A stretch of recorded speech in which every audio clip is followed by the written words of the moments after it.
옆에서 보고 있는데 좀 짠하네요. 막 다 피곤해하셔가지고 그냥 저는 그 좀 피곤하면 자야 된다고 생각을 해요. 어차피 집중 안 되거든요. 저도 그 강의를 들을 때 졸리면 멈추고 바로 자요. 그 쌤은 모르잖아요. 강의. 근데 여러분도 너무 피곤하시면 차라리 좀 자고 남은 시간이라도 살리는 게 낫다고 생각합니다. 근데 뭐 문제는 영상을 다시 안 보니까 문제가 되겠는데 피곤하면 그냥 쉬세요. 저는 신경 안 씁니다. 주말에 나오는 것도 힘드실 텐데. 방금 지금 매출 채권 들어왔는데 이 부분이 부가가치세랑 그 외상 개념을 같이 설명해야 돼서 좀 복잡하거든요. 다시 한번 정리를 해볼게요. 어쨌든 정리는 돼요. 그러니까 여러분도 막 나중에 밀어 넣다 보면 어떻게 정리는 되는데 그래도 나름대로 체계적으로 하려고 좀 고민을 좀 하고 있어요. 그러면 일단은 그 부가가치세 말고 외상 개념부터 다시 좀 정리해 볼게요. 차근차근. 첫 번째, 공급이랑 결제가 일치하지 않는 거. 그러니까 날짜 기준으로 해서 내가 오늘 물건을, 그러니까 부가가치세에서는 물건을 판 걸 공급이라고 하거든요. 내가 오늘 공급을 했어. 그럼 오늘 돈 받으면 제일 좋죠? 그럼 아주 깔끔한 거래가 끝나버려요. 근데 결제일이 달라. 오늘이 아니라 내일 이후면 이제 외상이라는 개념이 성립하겠죠? 그러면 이 외상이라는 개념을 찾았어요. 그럼 이 외상은 내가 팔 때도 성립할 수 있고 살 때도 성립할 수 있는 거예요. 그럼 이걸 가지고 또 두 개로 나눈 거죠. 외상부터 찾고 매출 매입. 그럼 지금은 수취채권을 먼저 배우는 거니까 팔아야 돈을 받을 수 있죠. 그렇기 때문에 매출부터 지금 적어서 알려드리는 겁니다.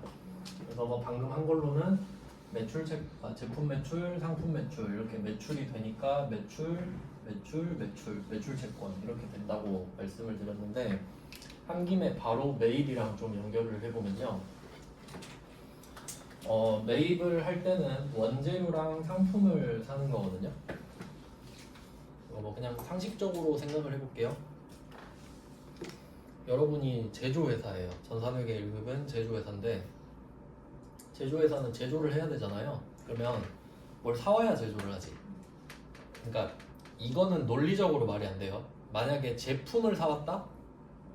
말이 안 되는 겁니다. 왜냐면 제품이라는 것 자체의 뜻이 내가 팔려고 만든 제품을 제품이라고 부르는 거거든요. 그러니까 제품을 산다 이런 건 논리 자체가 성립이 안 되는 거예요. 남의 제품을 사면 상품이 되는 거겠지. 뭐 그런 내용입니다. 그래서 내가 산다라고 하면 원재료랑 상품밖에 못 사요. 이 부분 이해되시죠? 예. 그러니까 원재료라는 자산을 사서 이제 제품을 만들어 파는 거 또는 상품을 사와서 그대로 파는 거. 두 가지가 있는 거죠. 크게 흐름이. 그래서 뭐 굳이 짝을 좀 만들면 제품 매출이랑 원재료랑 짝꿍이 되겠죠. 그러니까 원재료를 사오면 그 후에 제품을 매출할 겁니다. 이렇게 짝이 될 거고 상품을 사오면 나중에 상품 매출을 하겠죠. 이렇게 짝꿍이 돼요. 짝을 만들자면 이렇게 됩니다. 이거 둘 다 나올 수 있어요. 주로 제품 매출이긴 하지만 가끔 상품 매출도 됩니다. 좀 조심하셔야 돼요. 이렇게 짝꿍을 좀 만들어 봤고 또 특이한 게 뭐가 있냐면 이 원재료랑 상품을 사올 때 있죠. 그럼 얘네들은 자산으로 매개처리해요. 자산.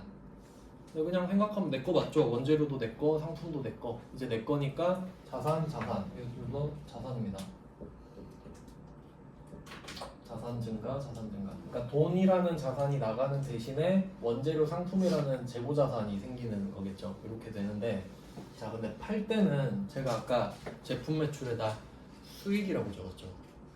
이게 중요합니다. 처음에는 이렇게 비대칭인데 그냥 처음엔 좀 외우시는 게 편해요. 어쩔 수 없이 최대한 이해시켜 드리고 싶으나 이 부분은 그냥 외우는 게 좀 편합니다.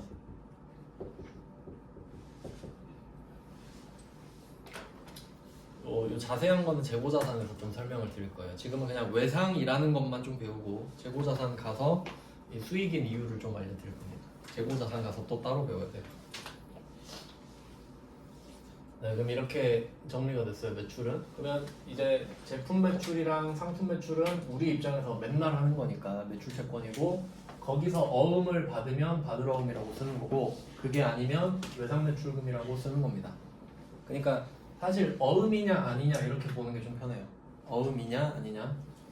그리고 우리가 제품 매출, 상품 매출 말고 다른 거 아까 말씀드린 뭐 차 팔았다, 땅 팔았다, 집 팔았다 이런 거 나오면 그 외로 빠지니까 여기선 절대 받으러움이 나올 수 없습니다.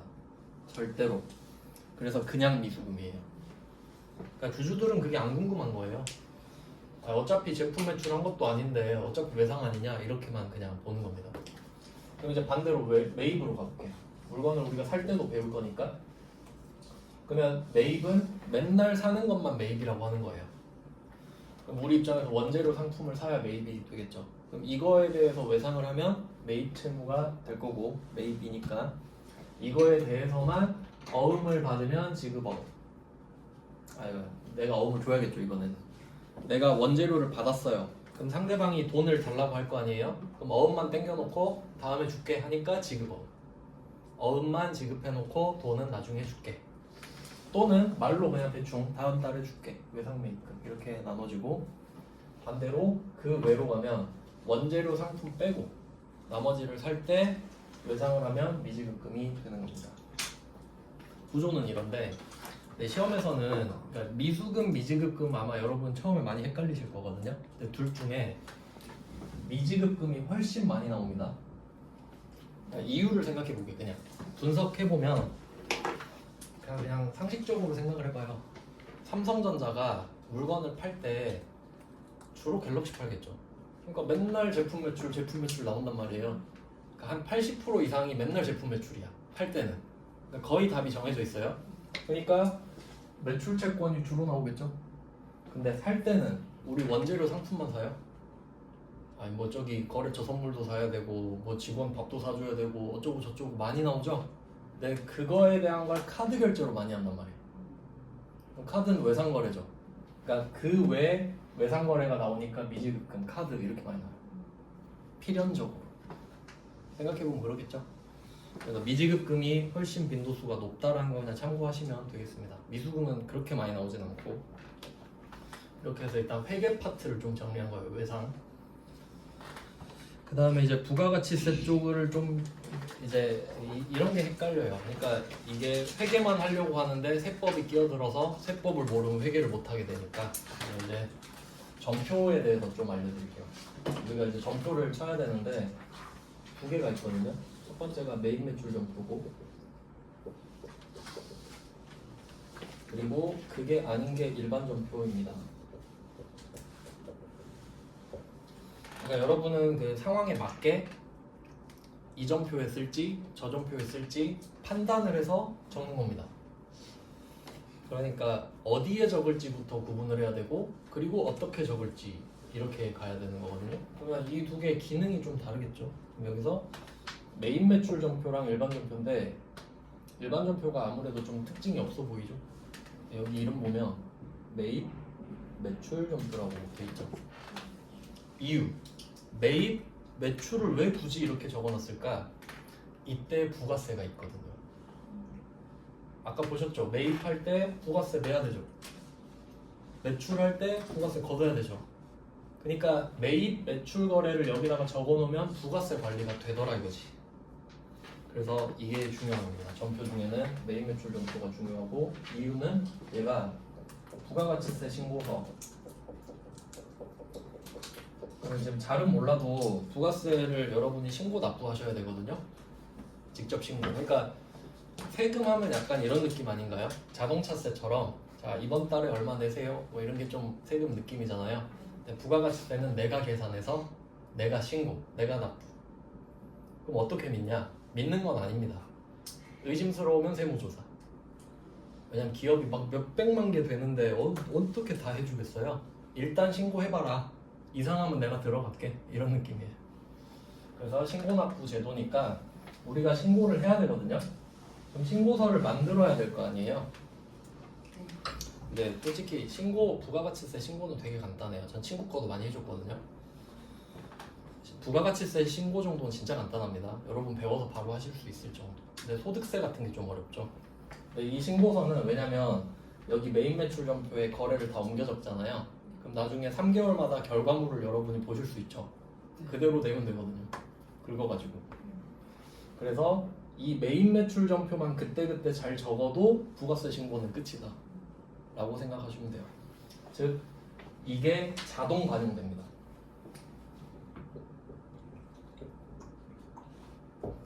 그래서 목적이 부가가치세 관리인 거죠. 부가가치세를 관리할 목적으로 쓰는 게 메인 매출 전표니까 굉장히 중요하죠.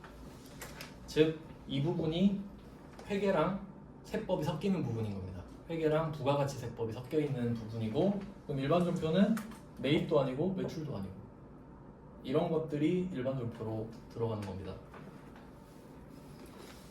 네, 뭐 이런 내용인데, 그럼 지금 우리가 여태까지 했던 걸로 한번 역추적을 해볼게요. 우리가 지금 뭐 분개를 많이는 안 해봤는데 앞쪽에서 그래도 한 게 유가증권이잖아요.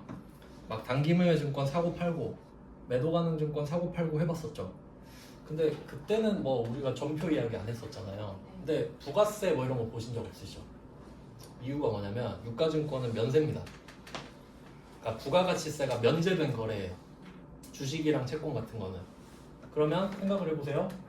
면세 물건을 사고 파는 거야. 면세, 공식적인 면세 물건. 그럼 뭐 메인 매출 전표에 적을 이유가 없는 거니까 일반 전표에 적었던 겁니다. 부가세 관리할 이유가 없으니까. 네, 그래서 지금 이제 메인 매출 전표를 소개해드리는 이유가 부가세가 붙은 거래를 할 거니까. 왜냐면 우리가 파는 제품에는 부가세가 붙어 있거든요. 그러니까 이제 메인 매출 전표에 적어야겠죠? 그래서 한번 소개를 해드린 거예요.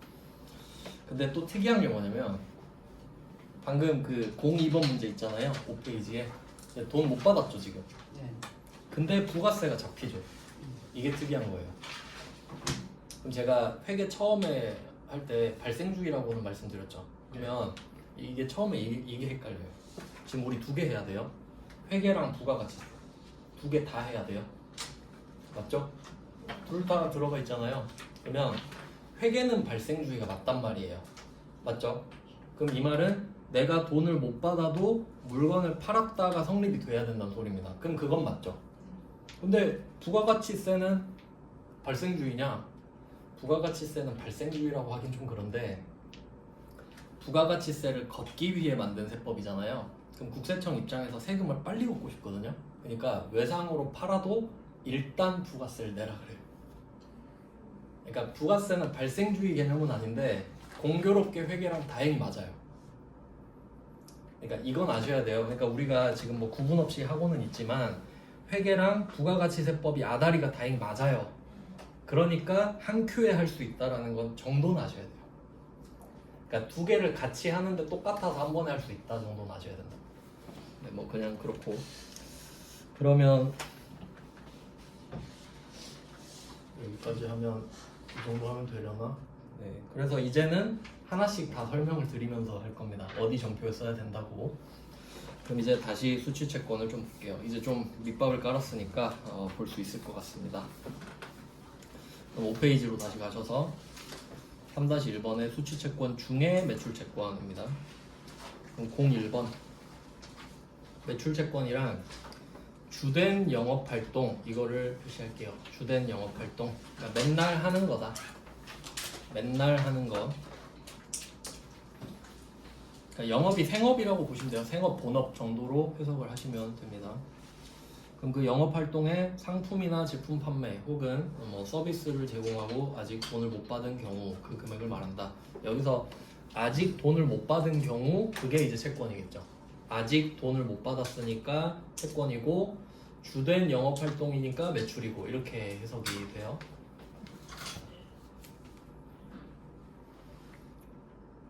그리고 뭐 서비스는 그냥 참고로 아시면 되는데 우리가 물건을 팔 수도 있지만 뭐 미용실 같은 데는 물건을 파는 게 아니라 서비스를 파는 거죠. 이제 뭐 그런 것도 포함이라고 보시면 돼요. 그다음에 02번은 아까 해봤던 문제네요. 여기서 중요한 거는 제품 매출이 수익이다. 그리고 부가세 수금은 부채로 뺀다. 그리고 이제 외상 매출금 1,100만 원 이렇게 성립이 된다는 거죠.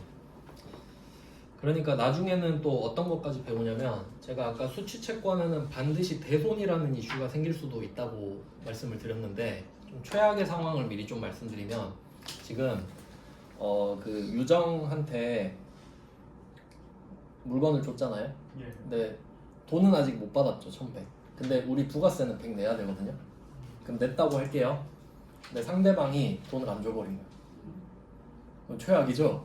그럼 다시 가서 저 그 돈 못 받았으니까 돌려주세요 라고 또 절차가 있습니다.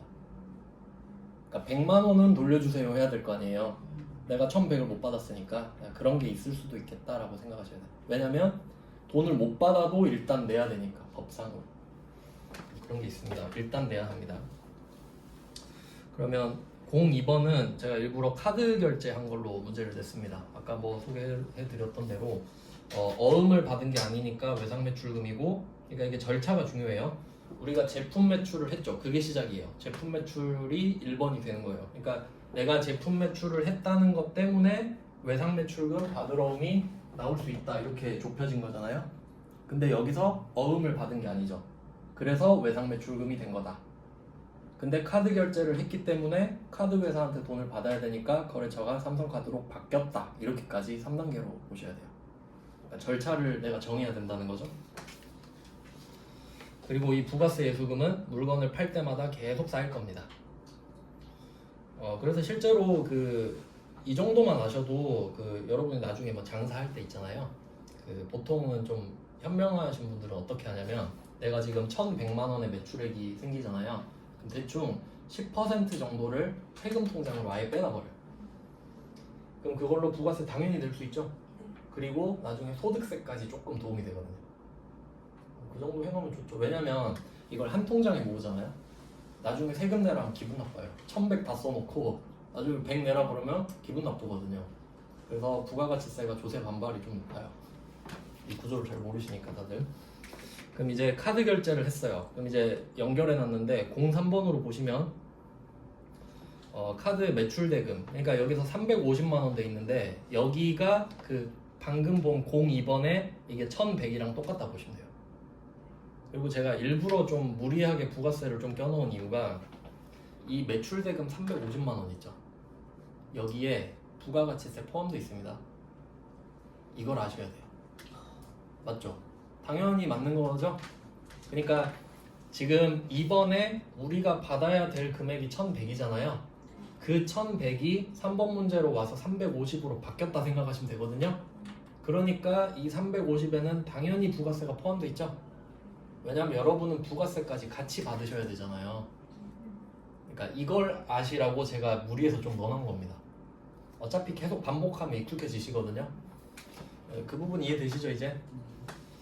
그럼 부가세가 포함되어 있구나 보시고, 그 다음에 가맹점 수수료 2%를 차감하고 보통예금으로 들어왔다, 이렇게 되는 겁니다. 그러니까 좀 나름대로 스토리라인을 꾸민 건데, 2번, 3번을 연결되는 거래로 생각하고 좀 말씀을 드릴게요. 이거는 제가 좀 실무를 타겟팅해서 알려드리는 거예요. 여러분이 실제로 내 매출이라고 생각하고 한번 보세요. 그러면 이번 거래를 할 때 내가 1,000만 원짜리 물건 팔았죠. 그럼 여긴 부가세 붙죠. 그러니까 이 거래는 메인 매출점표다 라고 내가 판단을 하고 메인 매출점표로 들어가야죠.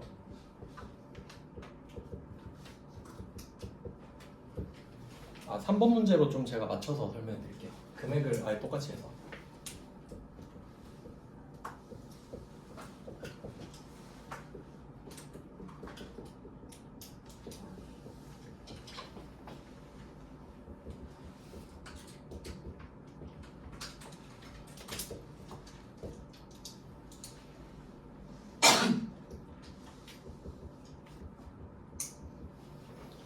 금액을 제가 350으로 바꿨어요, 이번 문제를.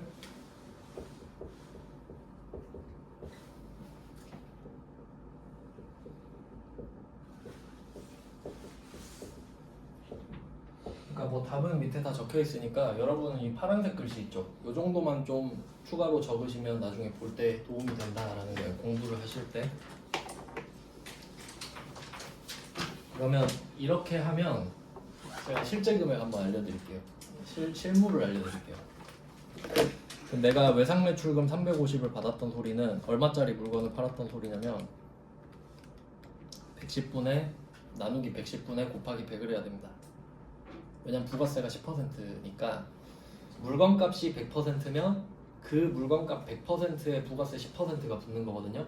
그럼 여러분은 110%를 받아야 되는 거예요. 맞죠? 그러면 이 350만 원이 받을 돈이니까 이게 110%인 거야. 맞죠? 그럼 역으로 추적하는 거야. 물건값이 얼마였지? 그럼 350 나누기 110 곱하기 100. 그래야 그게 100%인 거지. 알맹이.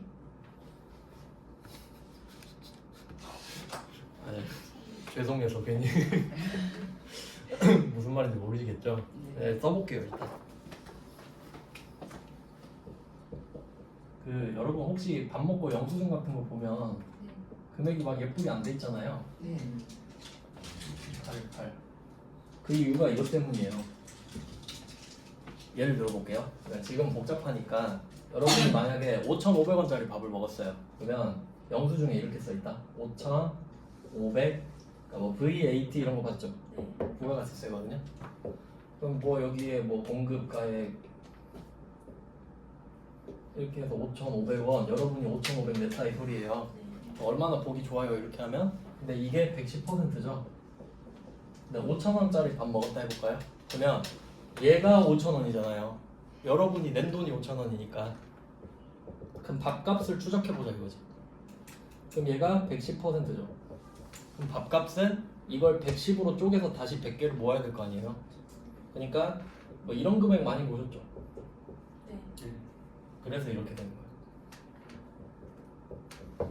이게 현실이라고요. 그러니까 여러분이 장사하면은 5,000원 다 못 받죠? 이거 내야 된다고요.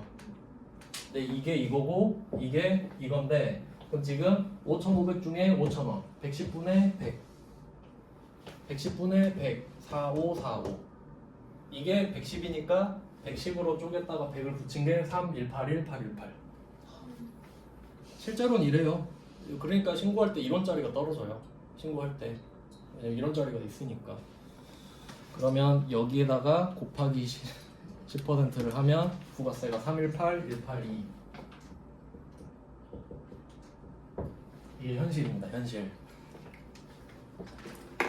그러니까 저는 이제 그 이유를 이제 알죠. 왜 자격증을 땄는데 자격증 따도 별거 없더라 이 말 하는 이유가 너무 쉽게 공부를 하니까. 그래서 그냥 이렇게 실제로 보여드린 겁니다.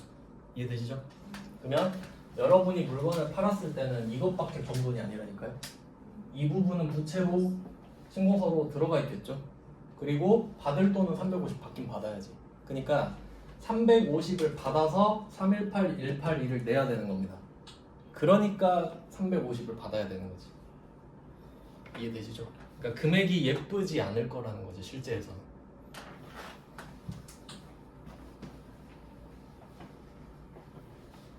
네, 뭐 이런 개념입니다. 그럼 이게 2번 문제인 거예요. 그러니까 메인 매출 전표에 부가세 관리해야 되니까 적은 거죠. 그러니까 제가 부가세랑 재무회계를 따로 구분해 볼게요.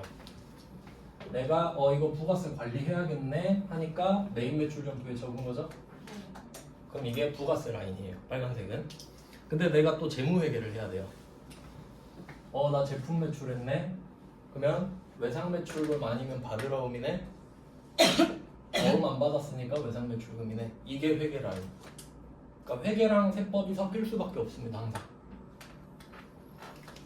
그러니까 메인 매출 전표는 부가세랑 회계를 같이 할 수 있는 거지. 그럼 일반 전표는 뭐예요? 회계만 하는 거고. 그렇게 두 개를 같이 하는 겁니다. 그럼 나중에 그럼 이거 한번 생각해 보세요. 우리 회사에서 뭐 직원들 월급 준다 이럴 수 있죠. 그럼 직원 월급 주는 건 메인 매출인가요? 부가세도 없죠. 그럼 그건 일반 전표라 이거지. 그러니까 이걸 구분해서 계속 적는 겁니다. 맨날. 그러면 맨날 이걸 구분해서 적다 보면 이제 부가세 신고를 3달에 한 번씩 하거든요. 법인은 개인은 뭐 6개월에 한 번씩 하는데 그럼 그걸 3달마다 쌓여있는 예수금 있죠. 그럼 그걸 정리하면 되는 거예요. 계속 쌓여 있을 테니까. 그러니까 그때그때 분계만 잘 찍어주면 되는 겁니다. 그래서 이제 3번으로 넘어가 볼게요. 얘는 02번이에요. 금액만 제가 바꿨습니다. 03번으로 넘어가 보자. 그럼 현실적으로 한번 생각해 보세요. 여러분은 이 350을 카드사한테 받죠. 네. 그러면 이미 이 350에는 부가세가 처리가 되어 있는 상태잖아요. 그럼 여러분은 350을 받기만 하면 되는 거죠. 그러니까 이 350만 원을 받는 거는 이 02번 거래의 후속 조치에 불과해요.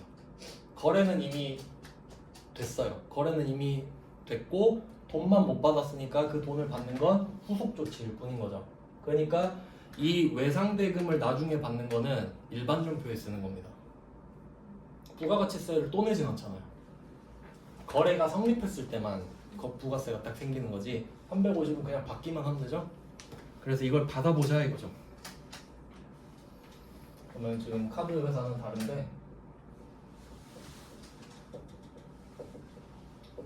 자 그럼 우리는 아직은 못 받았지만 받을 수 있는 자산으로서 이렇게 갖고 있었죠. 근데 이 돈을 카드 회사가 나한테 직접 쏴주는 거예요. 그러면 이 자산은 사라지는 겁니다. 그러니까 수취채권은 개념이죠. 그냥 아 내가 받을 돈이 있다라는 개념이에요. 근데 그 돈을 실제로 받으면 그 개념은 사라져야 맞죠. 그것도 계속 남아있으면 안 되죠. 그래서 이 외상 매출금이 이렇게 사라지는 겁니다. 돈을 받았기 때문에. 그래서 금액 일부러 맞춰놨죠. 네, 하나 카드인데 그냥 한번 카드로 할게요. 설명을 위해서.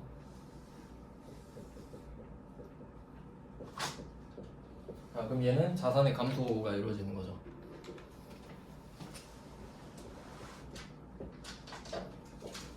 자, 그러면 원래는 350 들어오면 되죠. 네, 보통 그게 시험 수준인데 그럼 실무에서 못 써먹는다 이거죠. 카드 긁으면 어떻게 돼요? 수수료 있잖아. 그래서 일부러 수수료 있는 문제를 넣은 거예요. 그럼 이제 또 생각을 해볼까요? 350만 원에서 2%를 갖고 간다 그러네. 그러면 0.02 곱하면 7만 원 나오거든요. 그럼 우리는 7만 원을 못 받아요. 그럼 생각해 볼게요. 350의 자산이 줄었죠.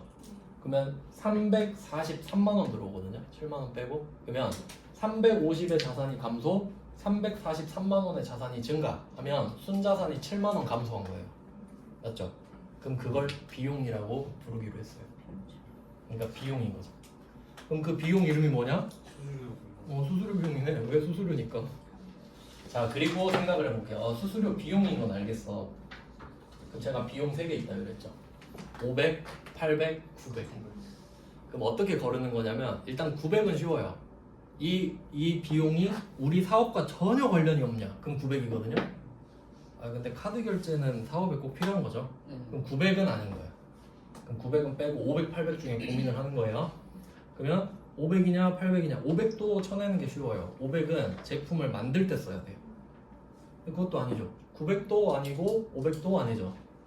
그러니까 비용은 보통 800이 좀 많아요. 왜냐면 900도 아니고 500도 아닌 경우가 많아서. 그래서 필연적으로 800. 이제는 여러분이 비용이 나오면 번호까지 신경을 써주셔야 됩니다. 왜 그런지 말씀을 드리면 수수료 비용 딱 검색하면 한 100개 나와요. 번호만 나와요. 그럼 만약에 여러분이 시험장 가서 여기 종이에다 적어 놓은 다음에 옮겨 적을 거란 말이에요. 근데 수수료 비용만 적어 놓잖아요. 그럼 문제를 한 번 더 풀어야 돼요. 몇 번이지 하고 또 문제를 또 읽어야 된단 말이에요. 근데 푼 김에 이거 800이네 딱 적어 놓으면 검색해서 수수료 비용 800 딱 가서 엔터 치면 돼요. 그러니까 최대한 시간을 줄이기 위해서 써놓는 거예요.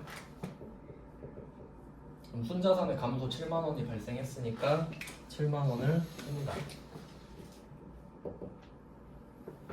그리고 나머지는 보통 예금으로 들어오겠죠. 그리고 제가 말씀드렸죠. 마지막 금액은 굳이 적을 필요 없다. 컴퓨터가 맞춰줄 거니까. 이거 2% 찾는 것만으로도 지금 고된데. 근데 이런 거 보면 문제 수준이 참 많이 올라온 것 같아요. 그러니까 지금 회계 1급에 이 정도 넣은 거는 좀 다행이라고 생각합니다. 제 입장에서는.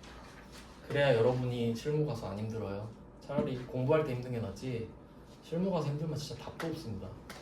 안 알려주잖아요, 아무도. 그러니까 지금 제대로 배우는 게 낫다 이거죠. 그래서 제가 2번, 3번을 가지고 말씀드렸는데 그럼 3번 문제는 일반 전표다.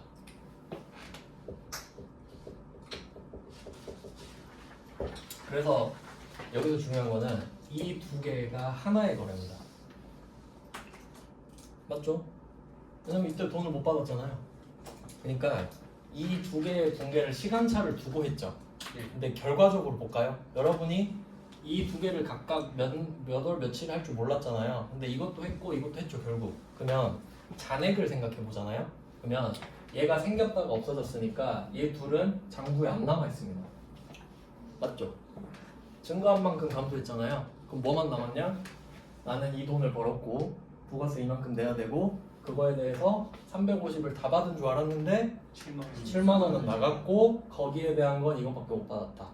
근데 어쨌든 그 돈에서 부채는 이만큼 내야 된다. 이렇게 가는 거예요.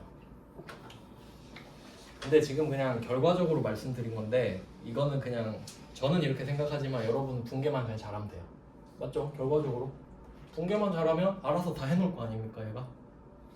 근데 그냥 설명을 한번 드려본 거지. 이렇게 굴러간다고. 아시겠죠? 실제로는 이렇습니다.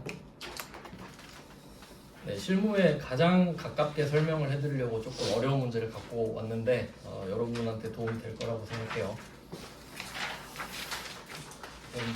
나머지 부가세는 메인 매출 점포 가서 설명을 드려야 하니까 지금은 이 정도 하고. 그래서 그 아까 2번에서 여기서 중요한 건 외상 매출금입니다. 이것 때문이에요. 외상 매출금인데 카드 결제 들어와서 카드가 그냥 있었다 정도. 이제 6페이지로 넘어가 보시면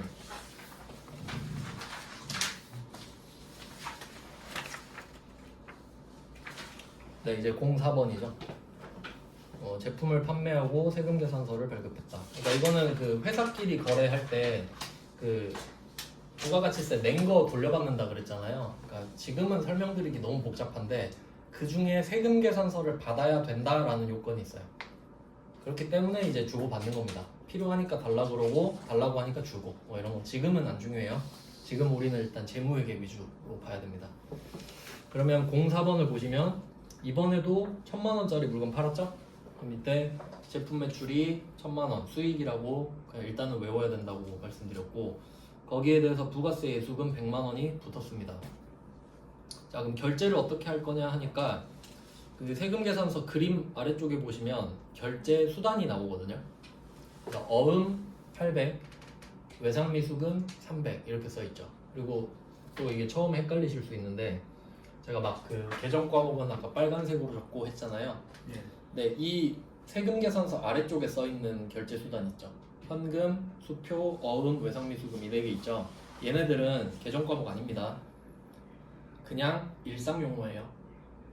맞죠? 그냥 왜냐면 보세요. 어음 이렇게만 써 있죠. 이거 일상 용어 맞죠? 어음을 주고 받았다. 근데 이제 생각하는 거지. 우리가 지금 어음 800 받은 거죠. 그럼 계정 과목을 뭘로 쓸래? 그건 내 몫인 거지. 그럼 지금 우리 뭐 팔았죠? 제품 팔았죠.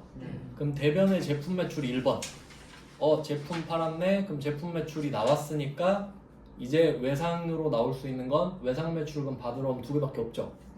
근데 어음이 있으니까 받으러 옴인 거예요. 그러니까 어음 써 있다고 받으러 옴인 거는 아니에요. 그리고 외상 미수금 써 있습니다. 그림 안에. 이것도 계정 과목 아니잖아요. 그냥 외상이란 소리잖아요. 그럼 300은 그냥 외상이네. 제품 매출이 있으니까 이 외상은 외상 매출금이 되는 거고. 그래서 원인이 제품 매출, 결과가 받으러 온 외상 매출금 이렇게 됩니다. 그럼 제가 그 응용 문제 하나 내볼게요. 만약에 뭐 건물을 팔았습니다. 건물을 팔았다? 그러면 이 제품 매출 자리에 건물 이렇게 오거든요. 그럼 계정 과목만 바뀌죠? 그러면 차변이 어떻게 바뀔까? 그럼 건물을 팔고 어음 800, 외상 300 이렇게 되죠? 그럼 아까 제가 제품 매출, 상품 매출 그 외로 빼면 미수금으로 내려간다 했죠? 아까 그 그림. 그러면 800이든 300이든 그냥 미수금이에요. 그러니까 미수금 1100 이렇게 돼요, 답이. 확 바뀌어버리죠? 왜냐면 건물 판 건 안 중요하거든요. 제품 판 건 중요하거든요. 그러니까 주주들이 제품 판 건 어음인지 아닌지 궁금해해. 왜냐면 어음은 거의 받고 어음 아니면 못 받을 수도 있거든요. 근데 건물 판 건 뭐가 중요해? 그냥 대충 뭉개라 이런 느낌이에요. 그냥 뭐 그런 식으로 응용을 할 수 있다는 겁니다. 그래서 원인과 결과 관계를 잘 생각해 보시고 그 다음에 05번 매출 애누리와 할인 및 환입은 수익에서 차감한다. 이렇게 돼 있는 이건 말 문제로 나온 거고요. 그리고 06번은 이제 실제 문제를 넣은 건데 이론을 조금 설명을 드리면 그럼 우리가 물건을 팔 때마다 이 제품 매출이랑 부가세 예수금이 각각 쌓이는 거 아시겠죠 이제 1년 동안. 그러니까 이 부가세 예수금은 사실 수명이 3개월짜리고요. 왜냐면 3달 동안만 모으거든. 3달 뒤에 낼 거니까. 그리고 이 제품 매출의 수명은 1년입니다. 그러니까 이 부가세 예수금은 부가가치 세법 때문에 수명이 3개월이고 이 제품 매출은 회계 원리상 수익은 1년짜리잖아요. 그래서 1년만 모이는 겁니다. 그렇게 되겠죠? 그럼 나중에 여러분이 12월 31일이 돼서 우리 회사 매출 얼마나 했지? 궁금하면 12월 31일에 제품 매출을 조회해보면 돼요. 그럼 그냥 1년 동안 제품 매출이 합계가 딱 나오겠죠. 그러니까 회계장부를 쓰는 겁니다. 그러면 이거를 알고 싶은 거예요. 제품 매출. 근데 여러분이 이제 물건을 팔다가 보면은 반품하는 사람도 있을 거고 이거 불량이라고 막 클레임 넣는 사람도 있겠죠. 이제 그런 거를 빼는 거예요. 못 받은 돈이니까. 그러면 처음에 물건을 팔았을 때 제품 매출이라고 적어놨다가 그 말문제에 나와 있는 매출 애누리, 할인, 환입 이거를 한번 생각해 볼게요. 매출 애누리는 금액을 깎아주는 겁니다. 그러면 깎아준 만큼 돈을 못 받겠죠. 그러면 이 제품 매출이라는 계정 과목에서 매출 애누리를 빼요. 그냥 금액을 구체적으로 예를 들어볼까요? 여러분이 1000만원짜리 물건을 팔았습니다. 그러니까 좀 미리 이렇게 생각해 두시면 좋은데 딱 제가 제품 매출 1000만원 딱 적었잖아요. 그러면 이것까지 보여야 돼요. 아, 나 부가세 100만원 내야겠네. 그게 안 보여도 팩트니까. 아시겠죠? 그러니까 그 부가세 빼고 나는 내가 받을 수 있는 돈이 1000만원인 겁니다. 근데 이게 외상인지 현금인지 나도 몰라. 지금 이 상황에서는. 그럼 이때 만약에 내가 상대방이 그냥 친한 사람이라서 깎아줬어요. 한 30만원.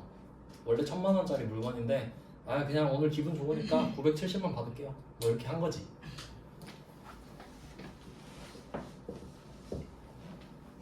뭐 이럴 수 있겠죠. 그럼 여러분이 내야 될 부가세에 대해서도 생각해 볼게요. 이제 같이 생각해야 되니까. 그럼 처음에 내가 1000만원이라고 불렀을 때는 내 머릿속에 1000만원과 100만원이 같이 딱 생각이 났겠죠. 1000만원, 100만원. 근데 30만원을 딱 깎아준다고 말을 하는 순간 이 1000에서 30이 빠져야 되죠. 그럼 부가세도 100에서 3만원이 빠지는 거예요. 맞죠? 내가 못 받은 돈인데 부가세 100을 낼 이유가 없죠? 그러니까 같이 갈 수밖에 없다는 거예요. 재무회계에 부가세 영향을 받아버리니까. 그럼 이렇게 해서 빠졌습니다. 그리고 매출 환입도 있죠. 환입은 그 물건을 팔면 나한테서 나가잖아요. 그러니까 출자 쓰죠. 출자. 매출 나가니까. 환입은 돌아서 들어오는 거거든요. 그러니까 빠꾸 먹은 거지. 갔다가 실태 반품하겠대. 그럼 그거는 돈 못 받는 거죠. 그러니까 예를 들어서 내가 100만원짜리 물건을 10개를 팔았어요. 근데 상대방이 아 너무 많이 산 것 같다. 100만원짜리 한 개 빠꾸 시키겠다 하면 우린 100만원 못 받죠. 그럼 당연히 부가세 10만원도 안 내는 거 아닙니까? 그러니까 같이 간다 이거죠 항상. 그래서 보통 이 두 개를 좀 묶어서 표현을 합니다. 왜냐면 보통 이게 이유가 하자거든요. 하자 불량 뭐 단순 변심도 있을 텐데 보통은 하자라고 나와요 문제에서. 그래서 상대방이 말을 하는 거죠. 야 지금 너 나한테 불량 보냈는데 내가 그냥 한 개 빠꾸 시킬까 아니면 그냥 좀 깎아줄래? 보통 이 중에 선택을 하니까.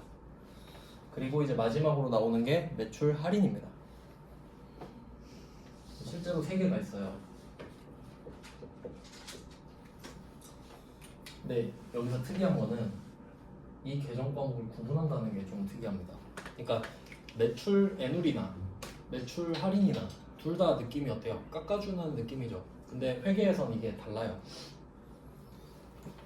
할인은 약정을 했을 때 처음에 어떤 느낌이냐면 전체. 그러니까 얘는 처음에 약속을 해놓고 그 약속대로 깎아주는 거고 하자는 내가 예상치 못한 이런 느낌인데 예를 들면 이런 겁니다. 내가 1000만원짜리 물건을 외상을 딱 준 거예요. 외상을 주면서 돈을 빨리 받고 싶잖아요. 이렇게 말을 해요. 한 달 안에 갚아라 이 1000만원. 1100이겠죠 사실은. 근데 혹시 네가 가능하면 2주 안에 갚아라. 2주 안에 갚으면 2% 깎아줄게. 현금 빨리 받고 싶으니까. 그럴 수 있겠죠? 그게 약정이에요. 근데 얘가 무리해서 2주 만에 갚은 거야. 그럼 우리는 그때 알았어. 그럼 깎아줄게 2%. 이런 느낌으로 하는 거죠. 그러니까 약정은 상대방이 잘해서 깎아주는 거예요. 약속 잘 지켰으니까. 애누리는 내가 잘못해서 깎아주는 거예요. 내가 안 좋은 물건 팔았으니까. 그러니까 회계는 이걸 구분한다 이거죠. 이름이 다르죠. 뭐 이것도 한 뭐 20만 원 깎아줬다 이렇게 해볼게요. 그러면 이제 토탈 금액을 구해봅니다. 그럼 여러분이 처음에 건네준 물건은 뭐 1000만 원어치 물건이었다고 할게요. 그러면 제품 매출 1000만 원 이렇게 찍어놨겠죠. 근데 이거는 그냥 물건을 보내기만 했을 때지. 맞죠? 상대방이 뭐 사겠다는 확답을 안 했으니까. 근데 이런 일이 일어난 거예요. 이런 일들이 벌어진 거예요. 그러면 30 포기하고 100만 원은 못 판 거고 빠꾸 당했으니까. 그리고 20만 원도 어쨌든 깎아줬죠. 그럼 우리가 실제로 받은 돈은 다 빼고 해서 850 받았겠죠. 그럼 이걸 왜 구할지 한번 생각을 해볼게요. 이걸 왜 구할까? 실제로 이 돈을 받았을 테니까. 그래서 얘는 계정 과목이 사실 없거든요. 그러니까 얘네들은 계정 과목이 다 있어요. 그래야 적을 수 있으니까. 근데 이게 어떤 거랑 좀 비슷하냐면 우리 맨 처음에 배웠던 수익과 비용 있죠.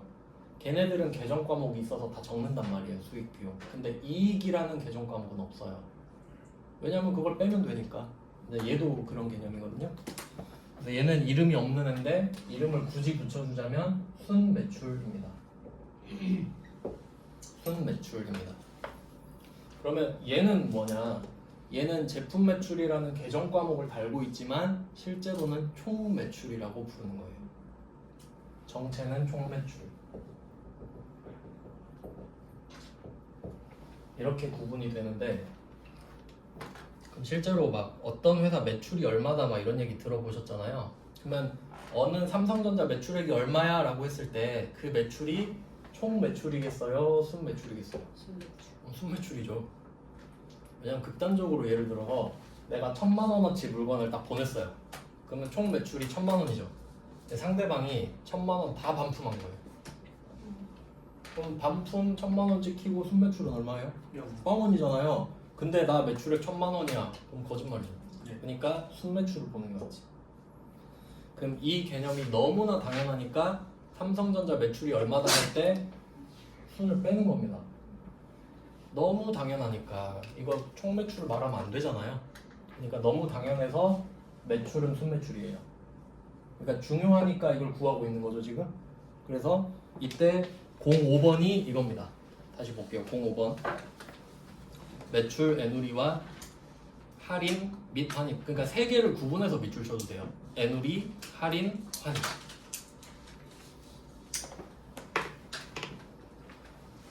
애누리, 할인, 환입 세 개 보셨죠? 그리고 수익에서 차감한다고 돼 있는데 이건 제품 매출이나 상품 매출을 말을 하는 겁니다. 계정 과목이 수익 성격이니까. 그럼 차감하는 거 맞죠? 그럼 왜 차감한다? 순매출 구하려고. 순수익 구하려고. 그러니까 얘는 개념이 순수익일 거 아니에요. 얘는 총수익이고. 뭐 이런 내용입니다. 오늘은 여기까지 해놓고 내일 이제 06번부터 좀 이어서 해볼게요. 고생하셨습니다. 수고하셨습니다. 네.